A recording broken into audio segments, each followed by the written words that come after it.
Hello, Tom Wiersma here, one of your co-hosts of IPM's Packaging Pundits podcast. We're bringing to you experts from throughout the industry that will share points of view and insights as to how to improve your packaging system.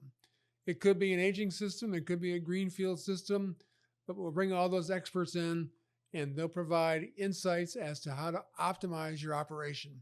Looking forward to speaking with you. So I've heard it said that palletizing often is a bottleneck in a food and beverage operation, and that operators are struggling with which palletizing solution might be best for them. All right, so there's a lot of pros and cons to each. Where would a new customer start when considering which palletizing option to consider? Well, that's one of the nice things about our approach is trying to look at all the technology that's out there. So I would suggest not looking at just, hey, I want a robot and that's what I got to have.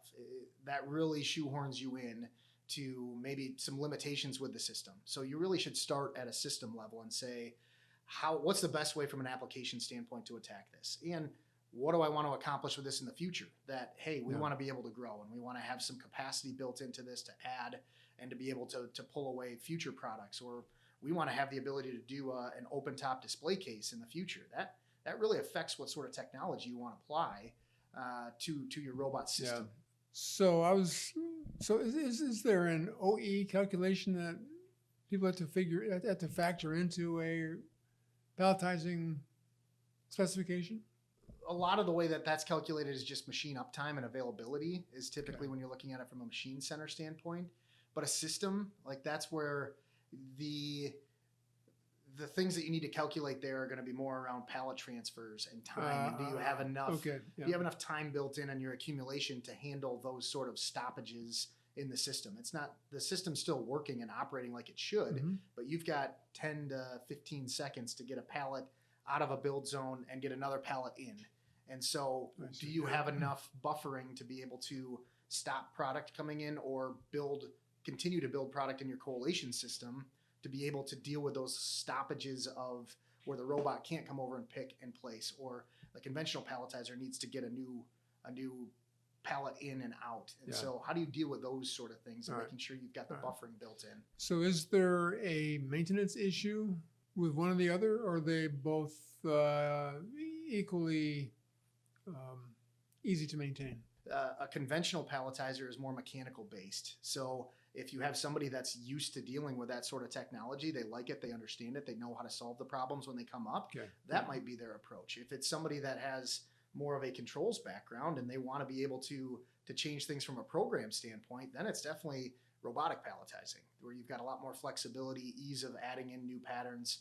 You're not using mechanical hardware to manipulate that as much. You're using the robot to do more of that manipulation. So it really depends on what the plant wants and what they're used to. So some of the challenges we have is when you're putting in a new robot system to a plant that doesn't have any sort of controls background. They don't have that expertise there. It becomes a lot more challenging from a training standpoint. We need to make sure we're equipping them to be able to take that technology over, because it's different. It's very program software based versus mechanical. And so you've got to make sure that they have the ability to problem solve and troubleshoot as the software issues or the software problems come up. All right.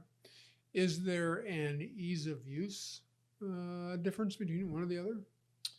I would say, probably robotic palletizing is, from an interface standpoint, you're touching the touch screen. It's very easy. It's recipe driven. There's not a whole lot of interaction typically that's there. That's not to say that it's not easy to operate a conventional palletizing system either. Yeah. And what about cost of ownership? Is there a distinction between one or the other? Yeah, I think you're going to end up having a little bit more maintenance on a conventional system. Okay, yeah. Robotic is, you're maintaining your robot probably once a year, doing a PM on that. Whatever you're using for your end of arm tooling and how you're handling any sort of preventative maintenance on your tooling, it just, you have less points of movement there. Okay. So you're typically taking less weight on a product. You're handling the case versus handling a full pallet a product. So it becomes a little bit, less wear and tear, less heavy built parts. You're doing all that work with the robot arm. which makes it a little bit easier to maintain long term.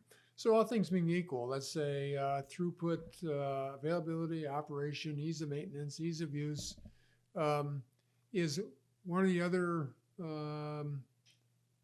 less costly to purchase on the upfront? Again, it kind of depends on application. If rate is the driver and you can find a unique way and a creative way to manipulate that with a robot and do it more cost effectively, there's options there. I think the conventional, it's pretty set product. You have here, I got this machine for this rate, I got this machine for this rate, and so I think the robotic solution gives you a little bit more creativity to come up with some unique ways to handle product and material through the building, from pallet handling to case handling. There really is no such thing then as all things being equal, because there's so many outside parameters that go into that decision, and so maintenance staff, maintainability, operation, material flow in the facility, and how you want to handle that, how much space you have available. You can stack a lot of things with a robot, and you can fit a lot of stuff into a smaller space, but then it becomes a maintenance challenge down the road of how do I get to that conveyor when it's kind of sandwiched between my pallet conveyor and my robot over here. And so all things to consider as you're building out a palletizing solution and a system. So what about the utilities issue? Power, Ethernet, air, is one of the other more or less efficient? I mean, obviously power, air, you want to try to use ideally use less compressed air.